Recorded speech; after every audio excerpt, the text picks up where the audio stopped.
সম্মানিত সুধী, প্রসিদ্ধ সিরাত গ্রন্থ মুনতাহাবুস সিয়র এর মধ্যে রাইসুল কুররা ওয়াল মুফাসসিরিন উস্তাদুল মুহাদ্দিসিন মুজাদ্দিদ জামান হযরত ফুলতুনি সাহেব কিবলা রাহমাতুল্লাহি আলাইহি উল্লেখ করেছেন।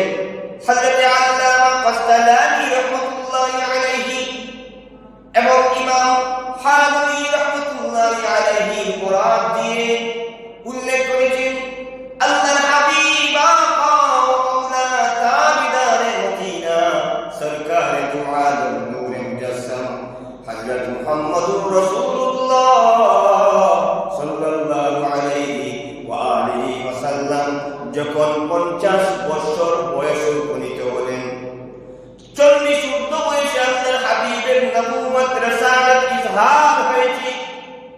যখন আল্লাহর হাবিব 50 বছর বয়সে উপনীত হলেন, অর্থাৎ নবুয়ত প্রকাশিত হওয়ার 10ম বছর, আল্লাহর হাবিব আকা ওয়া মাওলা মুহাম্মদুর রাসূলুল্লাহ সাল্লাল্লাহু আলাইহি ওয়া আলিহি ওয়াসাল্লাম দাওয়াত গেলেন আল্লাহর দ্বীনের দাওয়াত দেওয়ার জন্য।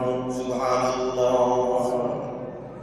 আল্লাহ নবী আকা ওয়া মাওলা মুহাম্মদুর রাসূলুল্লাহ সাল্লাল্লাহু আলাইহি ওয়া আলিহি ওয়াসাল্লাম তায়েফ যাওয়ার সময় সঙ্গে নিয়ে গিয়েছেন তার একজন জলিলুল কদর সাহাবী, আসিফ সাহাবী হযরত যায়েদ ইবনে হারিসা রাদিয়াল্লাহু তাআলা আনহুকে। তায়েফ গেলেন। তায়েফ অধিবাসী, তায়েফ জনপদের সবচেয়ে গুরুত্বপূর্ণ মুরব্বী শীর্ষস্থানীয় ব্যক্তিত্ব যারা আবুল লাইল, মাসউদ, হাবিব, এদের সাথে আলাপ করলেন।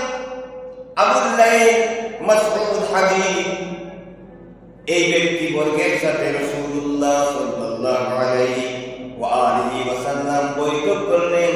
আল্লাহর হাবিব তাদেরকে বললেন, আমার আল্লাহ তাআলা তাওহীদের দাওয়াত দেওয়ার জন্য, রিসালাতের দাওয়াত দেওয়ার জন্য, আল্লাহর দ্বীন প্রচার করার জন্য, সত্য ন্যায়ের বাণী শোনানোর জন্য, মানুষকে সত্য ন্যায়ের পথে আহ্বান করার জন্য, মানুষের চরিত্র সংশোধন করার জন্য, এই সমাজকে, জমিনকে আল্লাহর দ্বীনের আলোয় আলোকিত করার জন্য আমাকে রাসূল হিসেবে প্রেরণ করেছেন, আমাকে দায়িত্ব দিয়েছেন দ্বীনের দাওয়াত দেওয়ার জন্য।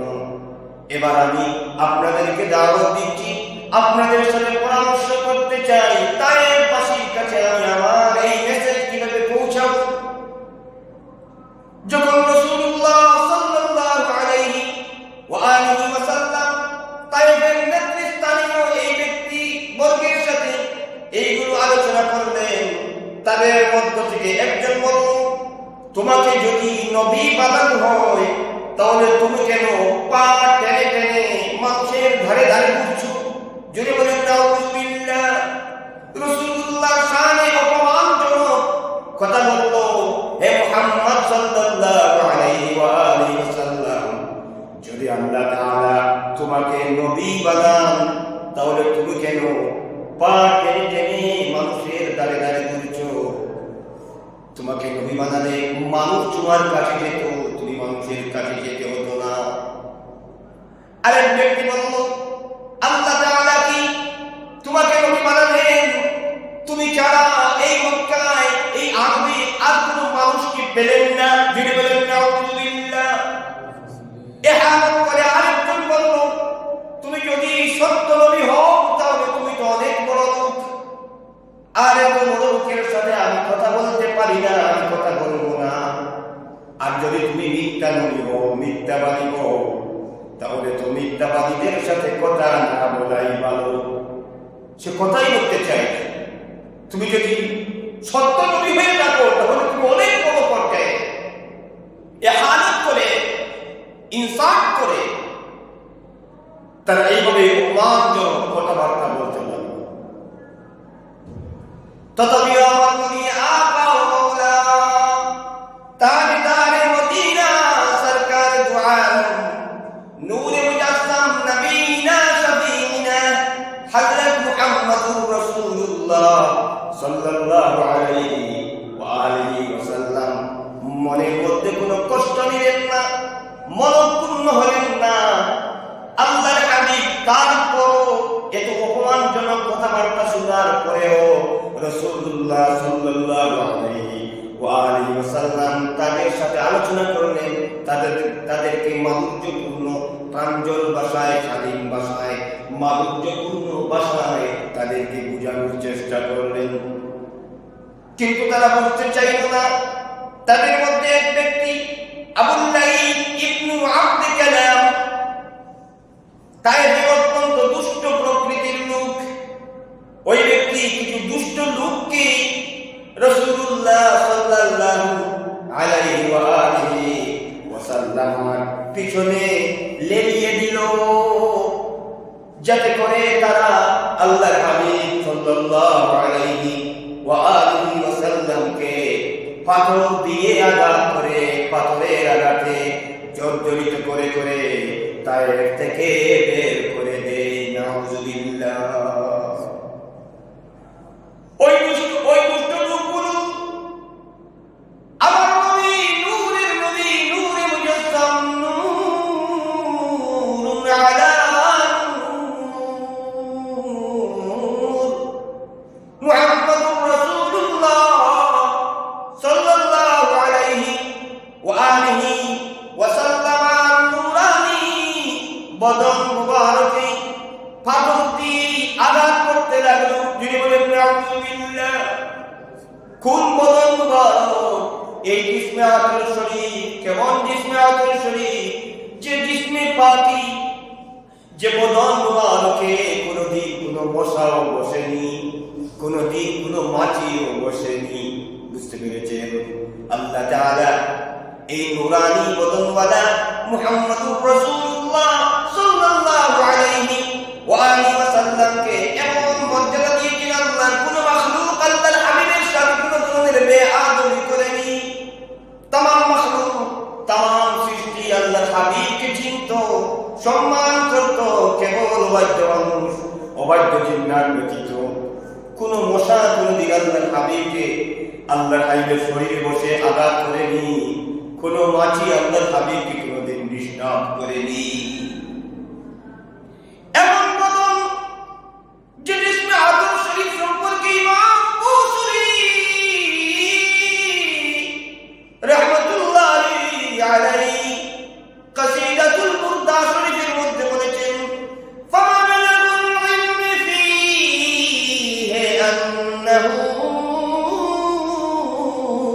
বাশার, ফামা বালাগুল ইলমি ফীহি আন্নাহু বাশার ওয়া আন্নাহু খায়রু খালকিল্লাহি কুল্লিহিম ওয়া আন্নাহু খায়রু খালকিল্লাহি ওয়া আন্নাহু খায়রু খালকিল্লাহি কুল্লিহিম। সকলেই জানে নবীজির কথা মহান মানব, তিনি একজন আল্লাহর সব সৃষ্টির সেরা, কিছুতেই তিনি নন সাধারণ। এমন এক জিসমে আতর শরীফের অধিকারী মুহাম্মাদুর রাসূলুল্লাহ সাল্লাল্লাহু আলাইহি ওয়া আলিহি ওয়াসাল্লাম এমন মহামানব, প্রতিটি মানুষ জানে, तमाम সৃষ্টি জানে, আল্লাহ तमाम মাখলুকাত জানে তিনি এমন একজন মহামানব, তিনি সাধারণ কোনো মানুষ নন। রাসূলুল্লাহ সাল্লাল্লাহু আলাইহি ওয়া আলিহি ওয়াসাল্লাম সাধারণ ব্যক্তিত্ব, মর্যাদা সম্পন্ন ব্যক্তিত্ব, সবচেয়ে সম্মানিত হুজুর, যিনি আল্লাহর तमाम সৃষ্টির মধ্যে খায়রুল খালকিল্লাহ, সুবহানাল্লাহ। যার জিসমে আতর শরীফে কোনদিন কোনো মশা বসেনি, কোনদিন কোনো মাছি বসে ডিস্টার্ব করেনি, বিব্রত করেনি, বিরক্ত করেনি। সেই মহামানব আকা ও মাওলা মুহাম্মাদুর রাসূলুল্লাহ সাল্লাল্লাহু আলাইহি ওয়া আলিহি ওয়াসাল্লাম শরীরের মধ্যে তায়েফের দুষ্ট লোকগুলো পাথর মারতে লাগলো। পাথরের আঘাতে জর্জরিত হলেন আমার নবী, ক্লান্ত হয়ে গেলেন, রক্তাক্ত হয়ে গেলেন। রাসূলুল্লাহ সাল্লাল্লাহু আলাইহি ওয়া আলিহি ওয়াসাল্লাম তায়েফের দুষ্ট লোকদের পাথরের আঘাতে রক্তাক্ত হয়ে, জর্জরিত হয়ে, রক্তে রঞ্জিত হয়ে এক সময় জমিনে বেহুশ হয়ে পড়ে গেলেন। আল্লাহর হাবিব মাওলানা মুহাম্মদুর রাসূলুল্লাহ সাল্লাল্লাহু আলাইহি ওয়া আলিহি ওয়াসাল্লাম সাথে ছিলেন তার আশিক সাহাবী হযরত যায়েদ বিন হারেসা রাদিয়াল্লাহু তাআলা আনহু।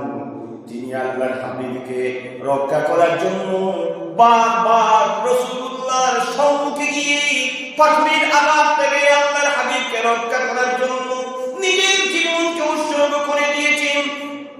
তাই সেই দুষ্ট লোকদের পাথর, অনেকটাই পাথর হযরত যায়েদ বিন হারেসার পিঠের মধ্যে পড়েছে। তিনি নিজের পিঠকে দিয়ে আল্লাহর হাবিবকে রক্ষা করার চেষ্টা করেছেন। তথাপি রাসূলুল্লাহ সাল্লাল্লাহু আলাইহি ওয়া আলিহি ওয়াসাল্লাম পাথরের আঘাতে জর্জরিত হয়ে, রক্তাক্ত হয়ে জমিনে লুটিয়ে পড়লেন।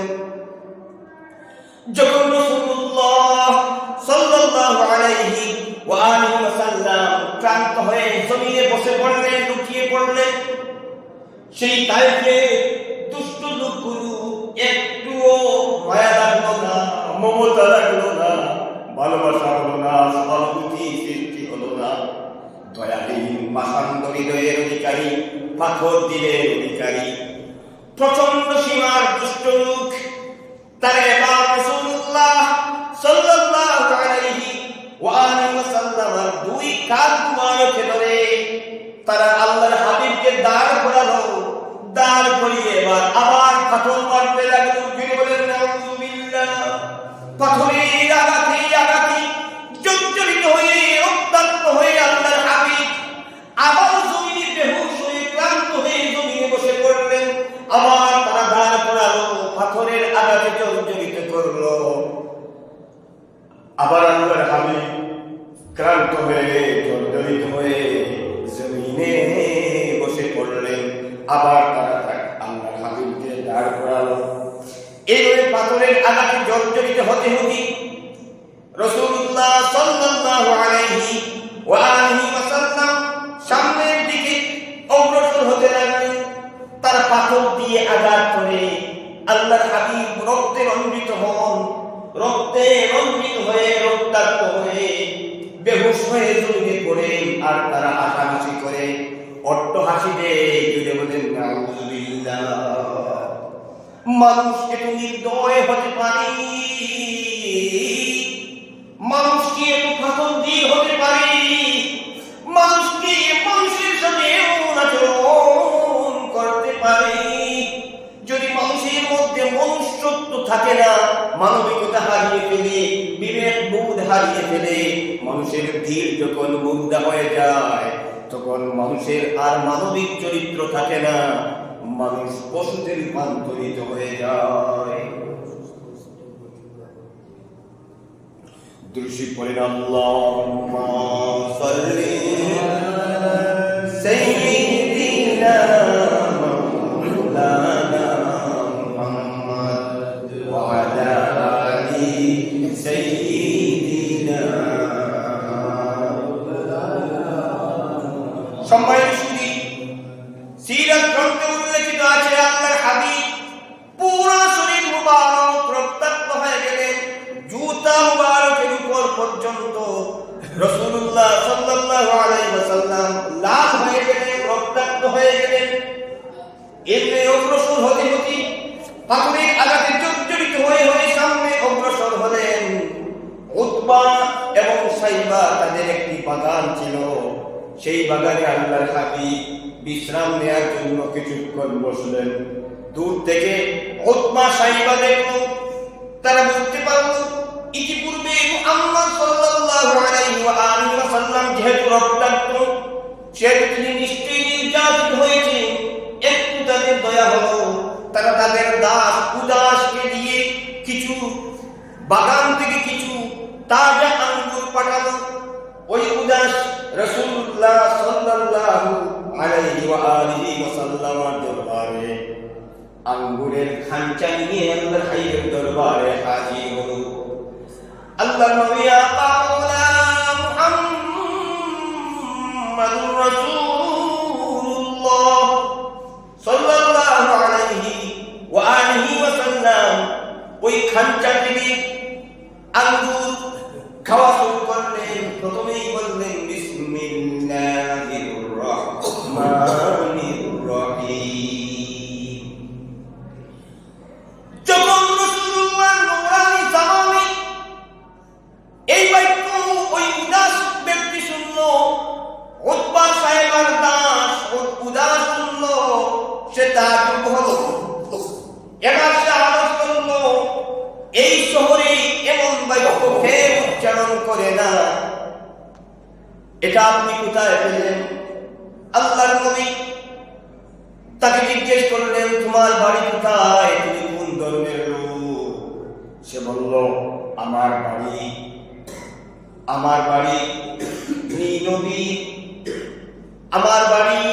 নবীর এলাকায় এবং আমি নাসারা ধর্মের লোক।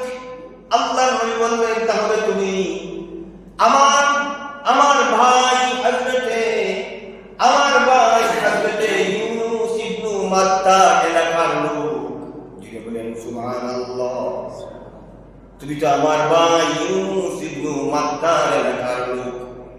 এবারে উদাস আরো তাজ্জুব হলো, জিজ্ঞেস করলো, ইউনূস ইবনে মাত্তাকে এলাকার লোকেরা এখন চিনে না, আপনি তার সম্পর্কে জানলেন কিভাবে?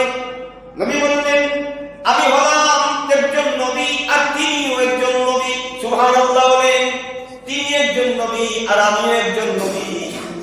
কাজেই তিনি আমার ভাই, তিনিও নবী, আমিও নবী, তিনি আমার ভাই। তার সম্পর্কে সব কিছু আমি জানি। আল্লাহ আমাকে ওহীর মাধ্যমে সব বিষয়ে ওহীবান করেছেন। সুবহানাল্লাহ।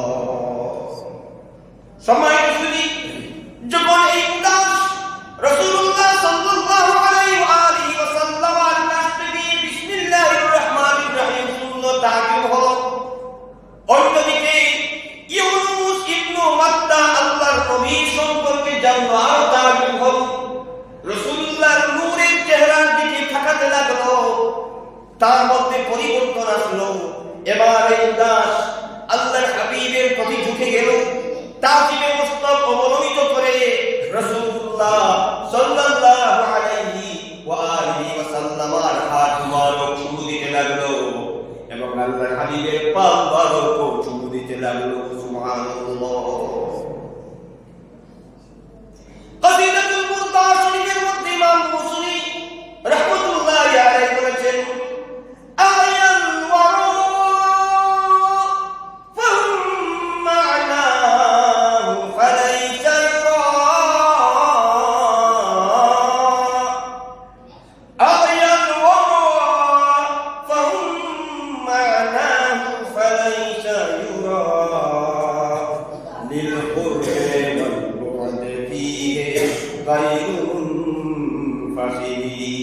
للقرب والبعد فيه غير منفخر أعيا الورى فهم معناه فليس يرى للقرب والبعد فيه غير منفخر বুঝিতে তাহার ভিতরে নিখিল জগৎ অপরাধ সবে, তাকালে সেটাই নিকট কিংবা দূর হতে কেউ সংজ্ঞা হারাবে। আমার নবী এমন রাসূলুল্লাহ সাল্লাল্লাহু আলাইহি ওয়াসাল্লামকে দূর থেকে দেখে কেউ অনুভব করতে পারবে না। রাসূলুল্লাহ সাল্লাল্লাহু আলাইহি ওয়াসাল্লামের মহান গুণাবলী অবলোকন করা, পরিমাপ করা কারো পক্ষে সম্ভব নয়। কাছ থেকে যদি কেউ জানতে চায়, বুঝতে চায়, তাহলে সে তার সংজ্ঞা হারিয়ে ফেলবে, তার জ্ঞান হারিয়ে ফেলবে। আল্লাহর হাবিবের মর্যাদাকে পরিমাপ করা সম্ভব হবে না। রাসূলুল্লাহর কাছে যারা এসেছে তারা মুক্ত হয়েছে। সুবহানাল্লাহ। এই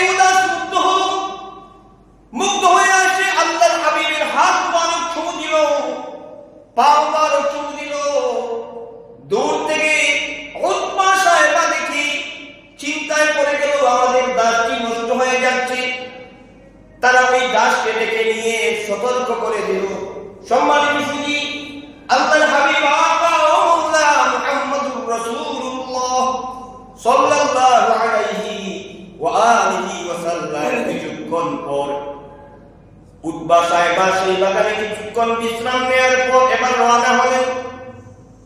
কিছুক্ষণ যাওয়ার পর হযরত জিবরীল আমিন তায়েফের পাহাড়ের জিম্মাদার ফেরেশতাকে সঙ্গে নিয়ে আল্লাহর হাবিব আকা মাওলা মুহাম্মদুর রাসূলুল্লাহ সাল্লাল্লাহু আলাইহি ওয়া আলিহি ওয়াসাল্লাম দরবারে হাজির হলেন। আরজ করলেন, ইয়া রাসূলুল্লাহ, ইয়া হাবিবাল্লাহ, আপনি যদি ইজাজত দেন গো নবীজি, আপনি যদি অনুমতি দেন, তাহলে সেই পাহাড়কে উপড়ে দিব, পাহাড়কে উল্টিয়ে তায়ের পাশে ধ্বংস করে দিব। আল্লাহ আমাদেরকে আপনার খিদমতে পাঠিয়েছেন, আপনি যদি ইজাজত দেন, অনুমতি দেন, তাহলে তায়েফের দুইটি পাহাড়কে উল্টিয়ে দিব, তাদের উপর তায়ের পাশেকে চিরতরে ধ্বংস করে দেব। আল্লাহর নবী আকা মাওলা মুহাম্মদুর রাসূলুল্লাহ সাল্লাল্লাহু আলাইহি ওয়া আলিহি ওয়াসাল্লাম পাহাড়ের জিম্মাদার ফেরেশতা এবং জিবরীল আমিনের এমন আবেদনের পরিপ্রেক্ষিতে জবাব দিলেন, যদি তাদেরকে মেরে ফেল তাহলে কি লাভ হবে? আমি তো আশা করছি তারা যদি আমাকে মানেনি, তারা যদি আমাকে চিনেনি, আমার আল্লাহ তাওহীদের দাওয়াত গ্রহণ করেনি, রিসালাতের দাওয়াত গ্রহণ করেনি, তবু আমি আশা করি তাদের বংশধরদের মধ্য থেকে কেউ কেউ আল্লাহকে চিনতে পারবে, আল্লাহর দ্বীন গ্রহণ করবে, আল্লাহর ইবাদত করবে। সুবহানাল্লাহ। সম্মানিত সুধী, শুধু তাই নয়, রাসূলুল্লাহ সাল্লাল্লাহু আলাইহি ওয়া আলিহি ওয়াসাল্লাম এবার আল্লাহর দরবারে তাদের জন্য দোয়া করলেন। সুবহানাল্লাহ। অনুমতি দিলেন না, এত কষ্ট পেলেন, তাইফের ময়দানে আল্লাহর দ্বীনের দাওয়াত নিয়ে গিয়ে রক্তাক্ত হলেন, চরম নির্যাতিত হলেন, নিপীড়িত হলেন, এত কষ্ট পেলেন আল্লাহর হাবিব, তবুও তিনি প্রতিশোধ নেননি, প্রতিশোধ নিতে চাননি, বদলা নেননি, বরং জবাব দিলেন, আমি আশা করি তারা যদি আমাকে মানেনি, আমাকে চিনেনি, তাদের বংশধর, তাদের পরবর্তী প্রজন্ম যারা তারা চিনতে পারবে, আল্লাহর দ্বীন গ্রহণ করে আল্লাহর দ্বীনের পথে হিদায়াত প্রাপ্ত হবে। রাসূলুল্লাহ সাল্লাল্লাহু আলাইহি ওয়াসাল্লাম কেমন মর্যাদার অধিকারী ছিলেন, ধৈর্যশীলতার কেমন নজির স্থাপন করেছেন আল্লাহর হাবিব আকা মাওলা মুহাম্মদুর রাসূলুল্লাহ সাল্লাল্লাহু আলাইহি ওয়া আলিহি ওয়াসাল্লাম। ইমাম শরফুদ্দীন বুসরি রাহমাতুল্লাহি আলাইহি আরেকখানা কসিদা গ্রন্থ আছে, কসিদাতুল হামজিয়া ফি মাদহ খায়রিল বারিয়া। ইমাম বুসরি কসিদাতুল হামজিয়ার মধ্যে উল্লেখ করেছেন, জাওয়ালাত عليه فأقضى وأخو العلم دأبه الأقضاء، جعلت قومه عليه فأقضى وأخو الحلم دأبه الأقضاء، وسع العالمين علما وحلما، وسع العالمين علما وحلما، فهو بحر لم تعده الأعضاء।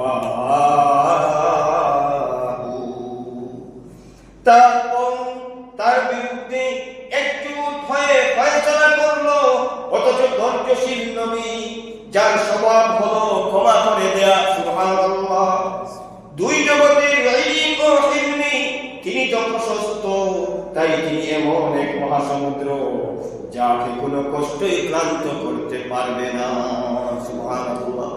এমন মহান চরিত্রের অধিকারী, যিনি ইলমে অনেক প্রশস্ত, ধৈর্যশীলতায় প্রচন্ড ধৈর্যের অধিকারী, ধৈর্যশীল সাহেবে সাবির সাইয়্যিদনা সাবির সাল্লাল্লাহু আলাইহি ওয়া সাল্লাম, যিনি প্রচন্ড ধৈর্যশীল, তার ইলম এবং ইলমে তিনি প্রশস্ত, তিনি এক মহান সমুদ্র, যে সমুদ্র এমন মহান সমুদ্র যাকে কোনো কষ্টই তাকে ক্লান্ত করতে পারবে না।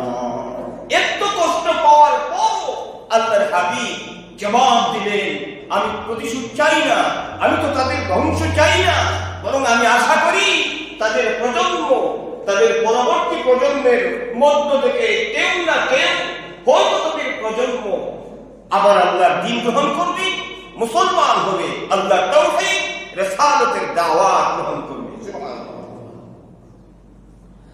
আমার নবী আল্লাহর দরবারে এবার হাত উঠালেন আর ফরিয়াদ করতে লাগলেন, আল্লাহুম্মা ইগফির লিকওমি ফাইন্নাহুম লা ইয়ালামুন,